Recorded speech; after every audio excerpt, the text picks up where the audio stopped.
Assalomu alaykum. Shavot Avto kanali obunachilar, do'stlar, bugun sizlarga qip-qizil svetda Nexia 3 ko'rsataman. 2017-yilda ishlab chiqarilgan, holati zo'r, prямый yegan nomerini yozib qo'yaman, telefonlashib olishingiz mumkin. Narxi 85 million so'm, 103 ming kilometr yurgan. Bu чисти ravon bo'lib chiqqan ekan. Mana holati ham zo'r, aquaprintlar bo'lgan.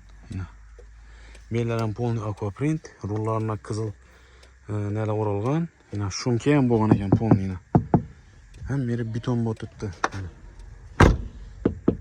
Polni shumka ekan mashin. Xullas, chexollar ham o'zini mos qilib tikilgan, holati zo'r, 103 ming kilometr yurgan. Chexolning ustidan nakitka ham tashalgan ekan. Chexollar ham o'zini mos qilib tikilgan ekan, holati zo'r. Bu ravon eksport variant bo'lib chiqqan do'stlar, holati zo'r, polni shumka bo'lgan. Mana 4 eshigida bor ekan, krelosida yo'q ekan. 4 eshik, patolog, poli shumka qilingan. Metan gazi bor. Xullas, tayyor avtomobil do'stlar.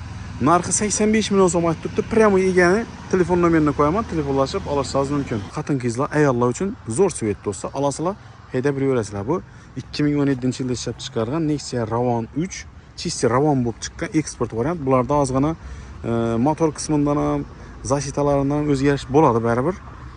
Yaxshi taraflama, mana. Balonlari zo'r, ish o'rnida ozgina vakuumlik joyi bor ekan, kraska deyz berish kerak ozgina, lekin holati zo'r edi. Cho'tki holatda turibdi. 2017 prямый yegan nomer turadi, telefonlashib, kelishib olishingiz mumkin. Holati cho'tki. 103 ming kilometr yurgan. Metan gazlari bilan like bosamiz, videoni qizil Nexia 3 izlab yurganlarga tashlab qo'yamiz do'stlar. Hammaga omad.